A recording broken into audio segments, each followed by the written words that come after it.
problems that people are having in our day right now is the issue of our gut.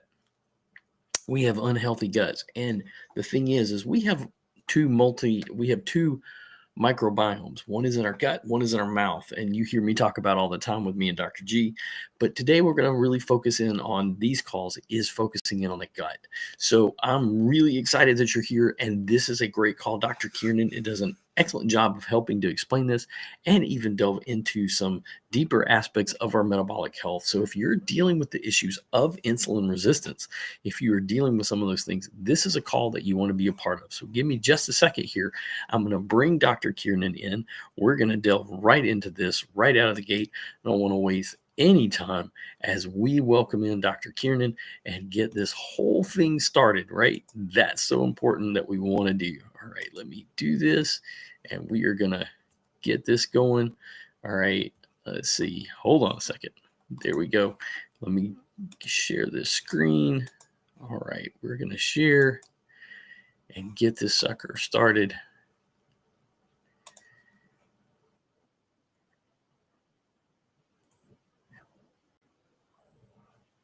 Awesome. If everybody can turn around and see that, Shannon, just kind of like let me know. Are we all good? Yes, but it's not. Yep, you're good. We're awesome. Okay, so I'm Dr. Urban A. Kiernan. I'm the founder and CEO of iMetabolic Biopharma Corporation. Yes, I own my own drug company, but I'm not the bad guy. I understand the lane that pharmaceuticals actually play. It's the reason why God has put me on this earth in terms of developing solutions, but nonetheless, there has to be a level of accountability on the part of the patient. And this is where unicity really has got me going in terms of an additional direction to my career, just simply because this puts the ball back into our court that we can absolutely control. So healthy gut equals healthy you. Absolutely excited to be here. And so what we're going to be starting to talk about is the gut microbiome. And some of you have probably heard about this before. Some of you, this might be brand new, but what we're talking about is a symbiosis. And if you guys can go and be a nerd like the photograph on the right-hand side, my heart goes out to you because, symbiosis, we live, even though we think of ourselves as autonomous beings, we are actually in union with multiple different organisms. We've got microbiomes all over our body, but we're going to be focusing today on the gut microbiome. Now, contrary to popular belief, your gut microbiome actually begins in your mouth, and then it obviously ends up somewhere else, as Shannon was talking about. But nonetheless, your gut health and your gut microbiome is extremely complex, and it is grossly underemphasized here in Western medicine. They put a heavy emphasis on pre and probiotics, which I'm kind of lukewarm about, just simply because we are all unique individuals. And just because you can increase a particular bacterium within your digestive tract, that doesn't necessarily mean it's going to give you an appropriate solution to one's problems. And this is a big component now within longevity and health span. I just wanted to throw that out there because these two terms are becoming so marketed right now. They're actually starting to see backlash against them. Not another longevity thing, not another health span thing, and people start rolling their eyes. So I just want to kind of throw that out there, that this battle is actually taking place. And so speaking of battles, we've got this gut microbiome, composition, and this is just a nice little cartoon kind of showing everything laid out between the good and the bad. But nonetheless, all of these different types of colonies, depending upon where you're at in your digestive tract, they're actually competing with each other. They're actually like warring tribes that sit there and fight over real estate, even on the good side. And this actually plays an important role, especially when you start looking at your gut microbiome health. And so what is the function of the gut bacteria, your gut microbiome, well, it's a lot. Beginning with, breaking down to food components, um, This is production so important. of Yeah. short chain fatty acids, which actually go and promote nervous system modifications, such as what occurs in your eyes and allows for vision, protects against epithelial injury, and the list goes on and on. So, long story short, we got these little critters. Little critters. We can't live without them. Okay. Unfortunately, sometimes it feels like we can't live with them either, depending upon what we're dealing with. And this is why so many Americans struggle when it comes to the concept of poop. And a lot of times that is caused by what's known as gut dysbiosis. And that's basically your microbiome gone wrong.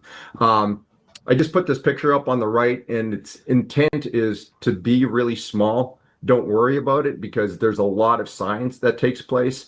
But long story short, this is a growing area of science. And as your gut microbiome goes awry, That, it actually leads to the development of multiple different diseases. and we don't get hear this. This is highly affected by diet, Right. lifestyle, Yes. as well as chemicals. Yep. And when I say chemicals, that includes pharmaceuticals. So, like Shannon used to sell phosphate binders. I guarantee it, those bad boys had a huge effect on people's gut microbiomes. Ergo, people would wind up getting massive amounts of diarrhea taking those drugs.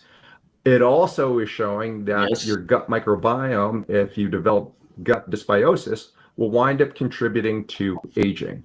One thing that I wanted to emphasize, though, is dysbiosis does not necessarily go and translate into deficiency. So, depending upon what type of test you Right. might use, if Okay. you wanted to explore what your gut microbiome looks like, that's something that has to be accounted for as a part of your equation. And so, well, what's causing this dysbiosis? Well, simply because we're living in the wrong environment. We live in a state with a lack of nutrition, and we are constantly exposed to toxins. And again, that includes pharmaceuticals. The net result is increased inflammation, leaky gut, changes in the proportions of your individual microbiome colonies, and last but not least, it also weakens the integrity of your blood-brain barrier. And this is going to have a huge impact when it comes to the quality of life when we get older, just simply because of the critters not being happy within our intestines. Just talking about lack of nutrition, I needed to throw this picture up with the pantry here. It's kind of funny because I took this picture inside a hospital.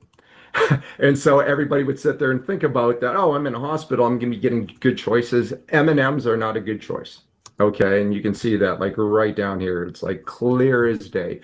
And so we are being just constantly bombarded with, lack of a better term, this food crap being advertised as actual food stuff. So why does this matter? Long story short, disease.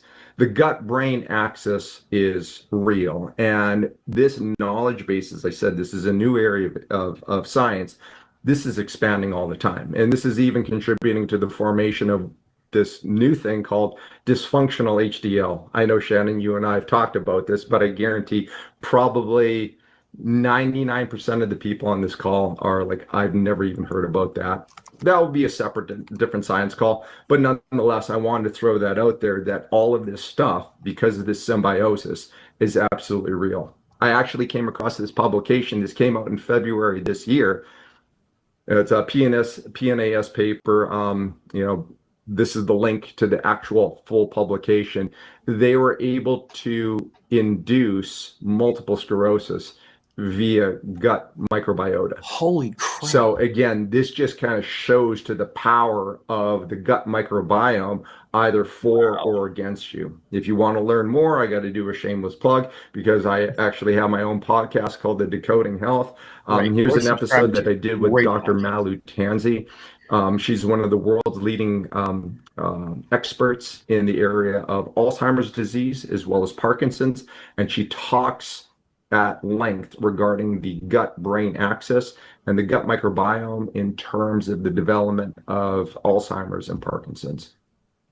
So Let's talk a little bit about our product and when it comes to the gut microbiome, and that's specifically the balance. And Right. you guys can go and look at all of our literature regarding the different components of all of this. But there's one thing that I wanted to emphasize here because I had a conversation with somebody who's very influential in the space, and I'm going to be having him on my podcast coming up here in a couple of weeks. And we had a really, really deep talk about fiber and how it influences the gut microbiome. And I wanted to emphasize the concept of matrix because balance is a fiber matrix. And I see everybody doing the ads or, the promotions on social media in which, you're starting to let it gel up and firm up. And he actually was making a very, very big stink for a positive reason why this is so important. And that's simply because of this concept of the matrix is absolutely necessary in order for fiber to be able to actually do its job regarding the gut microbiome. And I'm going to just give you guys a quick example. I've been thinking about this, how to turn around and appropriately explain this. So in order to shave, you need shaving cream and a razor. And so just imagine that I was going to shave my legs. Actually, forget get that image out of your mind. Imagine if Shannon was going to shave her legs. You could go and you could take shaving cream and just spray it on your leg and then take that razor and just start scraping away. However, though, that's not the best way to turn around and actually shave. What you need to do is you actually need to have that mechanical process and move that shaving cream, that lather around in order to get to the spots in order to shave. And this is the point that this individual was making with me, and this is where the matrix concept becomes so important is it allows peristalsis through your intestines to allow that spreading of the shaving cream around so you can actually go in and shave. Now, this is important because fiber is more than just poop. However, if you are interested in your gut microbiome, you'll deal with poop because that's where we get it from. So I'm a geek. I went and I did my gut microbiome analysis pre and post doing the field rate system. So I use this product called the GI map. This actually has to get prescribed for you. It's not cheap. If anybody else is a geek here like I am and you want to do this, there is some level of cost associated with this. So back in February, before I started Feel Great, in March, April-ish of this year, I did a pre-screen and then I did a post-screen in September. So long story short, you get a whole ton of data on this. All of the massive, nasty pathogens and stuff like that, I was negative on both sides. Thank goodness, living here in the United States, I don't have to deal with that stuff. But nonetheless, this is some of the stuff that was really interesting. So you can obviously see this is my name here. This is the GI map test. Well, apparently somewhere along the way, and this is from February, I've been exposed to H. pylori. 50% of the people on this call have H. pylori as well. And as you can see here, it's red and it's high, but I had no idea that I was even exposed to this. Wow. After doing the field, and then we all have commensal bacteria. So these are bacteria that don't cause disease. And then these are the bacterial phyla, just the general classes of this. And so I tried to take care of myself. I try to eat right. For the most part, these things are in the green. My lactobacillus is a little bit off. My rosaburia is getting into the red. So that one's off. Not too crazy, but not outstanding. Now, when you go and you look at the bacterial phyla, and this is where the warring tribes kind of come into play. As you can see here, both of these, even though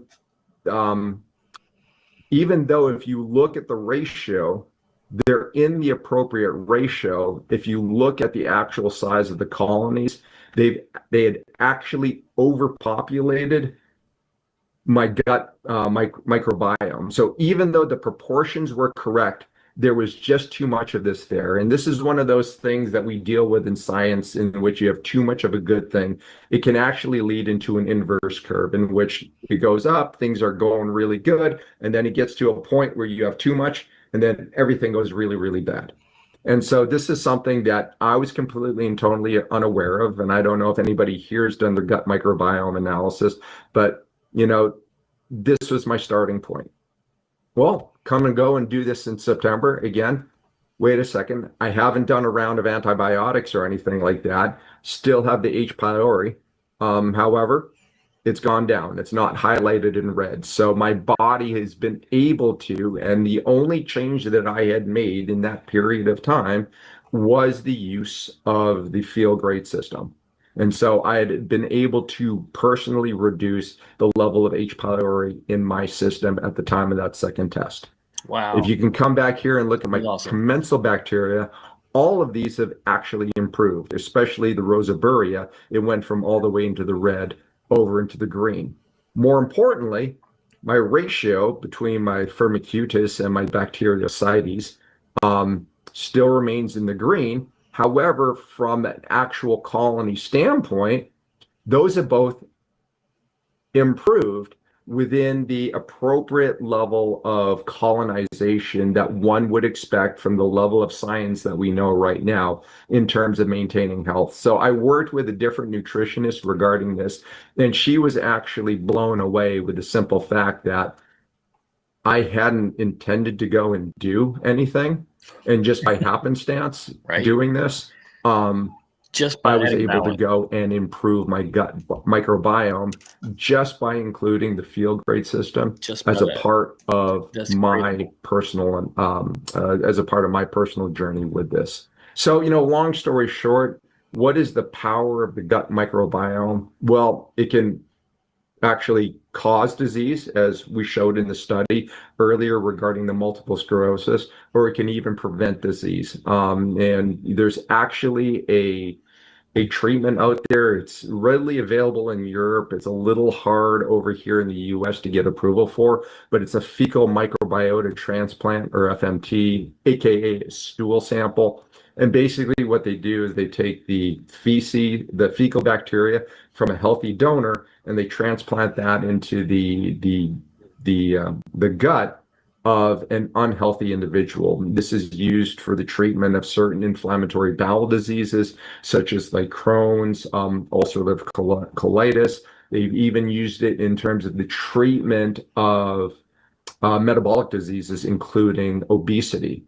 And so this is something of extreme power, and at least anecdotally from my experience, this is one of the clear-cut benefits that we're getting from the use of at least the balance when it comes to the field grade system, because that's what the balance is supposed to provide. If you want to learn more about this, I actually already did an episode on this a while back regarding fecal transplant and obesity. So again, I throw this out there for everybody in the organization.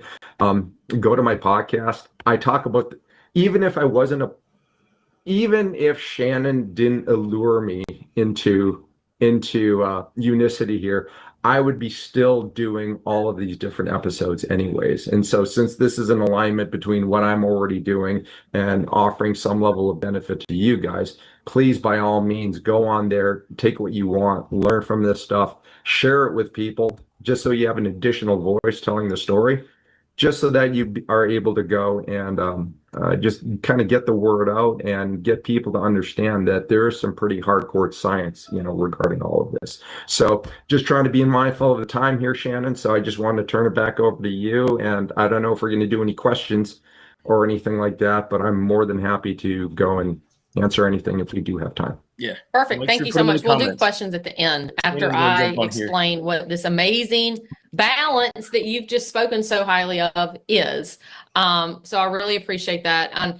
Guys, for those of you who don't know, H. pylori is a bacteria that is not a good thing. I got it. Oh my gosh, I got it years and years and years ago when I worked at Piedmont, and I for well over a month was, crumbled over in pain. And I had to be treated with antibiotics for months and months. I mean, it is no joke. And I think it's the #1 cause of stomach cancer. So the fact that your gut was able to heal itself by providing it the right environment is huge. So with that being said, y'all, I am going to share my screen, and we are going to talk about what is the Feel Great system. Well, I thought I was going to share my screen. Let's see. Let me go back and try that again. Love technology. Right there. Okay. Can y'all see that? It's not showing on my end. Hold on.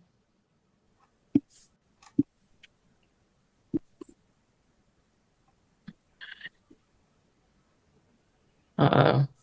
We can see like the top of the URL bar, but not the screen real well. Okay. Yeah. All right. I can see it on my end. 1 second. I'm sorry, y'all. It's all good. It's all good. Okay. Yeah. Let's see. Not that. Okay. I think we will be there if I try it one more time. Okay. I'm a dietitian, not a IT person. Right. As that is very obvious. Okay. It's all good. It's all good. And is that better? Yep. Perfect. Okay. All right. Perfect. Okay. All right. We're good. Okay. So the Feel Great system, guys, what is this? First off, I want you to look at the list of these symptoms, and I want you to notice if any of these on here stand out in regards to yourself or to someone that you love and care about, or maybe somebody you stood behind in the grocery store today, right? Skin tags. Those are very easy to spot. I know you know people in your life that have had PCOS, erectile dysfunction, maybe not so much talked about. Fatty liver. Almost every liver we transplanted was from fatty liver disease. High blood pressure. The 2 main causes of dialysis, the people that I worked with every day, diabetes and hypertension, right? Cancer. We are learning that I would say well over 90% of cancers come from some type of insulin resistance. How many of y'all, get up constantly in the middle of the night to go to the bathroom? How many of you eat a meal and then like soon after you're hungry and you're like, how can this be? I just ate, right? Alzheimer's, also known as type 3 diabetes, dementia, okay? Burning of your feet. I mean, we can go on and on. Neuropathy, retinopathy, migraines. You heard Tanya, she doesn't have migraines anymore. So the list goes on and on. And these things aren't necessarily caused by a lack of willpower or a lack of discipline. I know it's very easily thrown off onto you by the healthcare industry, somebody like me that would say, you know what? You just need to eat a little bit less. You need to exercise more. Quit eating so much fat. Stop going through the drive-through. Well, you know what? If it was that easy, Shannon, we'd all do it. Nobody'd be overweight. Everybody'd be nice and fit and trim. It's just not the case, because I can promise you this. No one wants to be sick. No one wants to have diabetes. No one wants to be 400 pounds. No one wants to be on 19 different meds. But we don't know how to get off. We go to the doctor. We do as we're told. We take our medicine like good boys and girls. And yet when we go back, we get told, your numbers just aren't where I want them. We're going to up the dose, or we're going to put you on a different med. Guys, this isn't necessarily your fault. It's the food environment that we live in. It's what we've told you to do. We told you, I told you, your doctors told you, and I'm sorry, to eat every 2 to 3 hours, to get rid of all the fat, to focus on lots of whole grains, fruits and vegetables, lean proteins, and to snack. And unfortunately, the foods that we snack on are devoid of fiber. Why? Because fiber doesn't necessarily taste so great. Fiber doesn't last very long on the shelf, and it's not really good for for stable products, right? We want something that's quick and easy and tastes good. And those are in a bag, in a box, in a barcode. And guess what? They contribute to the problems that we see today. We get up in the morning, and how many breakfast foods are sweet? We have waffles. We have oatmeal. And I don't know about you, but there's no way I'm eating a bowl of oatmeal plain. That's gross. It's going to have some sugar and some butter in it. It's that's how you have it. Pancakes, right? Pastries. What about a big old granola bowl? And then you need your juice, right? So it goes on, and you can see why maybe your kids or children that you know, or teachers, if you have to, why it's hard to pay attention. I couldn't pay attention. So we eat this, we snack. Why? Because we're hungry constantly. We are making our insulin come up, and it drops our glucose, and we're hungry again. So as you can see, we spend our entire day eating, and those foods are not likely going to be the good things, because good things take a little bit longer time to prepare, and they're not going to last sitting at our desk or in our car, right? When we remove the good components, the fiber that Urban just talked about, that truly helped heal his gut, how did it do that? Fiber's not for us. Fiber's for our gut microbiome. That's their food. So Urban provided a good food environment for his gut. And I like to compare it to this. So Dr. Robert Lustig, for any of you who know who he is, he's brilliant. He wrote a book called Metabolical. And I think I heard a little birdie say he's going to be on Urban's podcast. But regardless, when we talk about prebiotics and probiotics, we're going to think of, because I grew up on a farm, so just humor me, we're going to think of the bugs in your gut like cows. Okay. So you got a pen of cows. Now, when you take probiotics and probiotics, cows to that cattle pen, you're just adding more cows. Why would you need to keep adding cows? Why don't you just provide them the proper food? If you provide your cows with good food, they're going to grow into good, big, healthy cows. You don't have to keep replacing them. So see if that kind of makes sense. I love it because I love cows, but it made total sense to me. But if we talk about, I'm going to jump off of here real quick. Those of y'all that are on, I know she does a great job of explaining it. I'm just trying to watch my time a little bit. So what we're talking about is the Feel Great system, and everything that Dr. Kiernan was talking about, what Shannon's talking about, is the fiber and the T. This is the T and fiber matrix that makes up the Feel Great system. This is helping to heal the microbiome. This is the fiber that Dr. Kiernan was talking about and Shannon was talking about, that feeds the gut microbiome, that helps with that. This is the T that goes right alongside that to help stimulate your body's GLP-1, something that doctors are not explaining. We're just putting people on more and more pharmaceuticals, more and more meds, put on the shots, and the now more M&Ms as far as it comes to that, the pills, right? This increases your body's natural GLP-1. So if weight loss is an issue, we're talking about really healing the gut at a cellular level. That's what the Feel Great system does. And that's what I'm here talking about. It is passionate. This is the best product on the planet. If you are looking to heal your gut microbiome, if bacteria and parasites are an issue, create a microbiome that makes it impossible for those to even flourish there. If you're interested, that's what that QR code is all about. If you want to learn more about that, if you want to order the product, all right, and get started, make sure that you subscribe to the channel. Guys, I got to go. Thank y'all so much for being here. I will be back here before long, but make sure if you haven't subscribed that you subscribe, check out the channel, and we'll see you back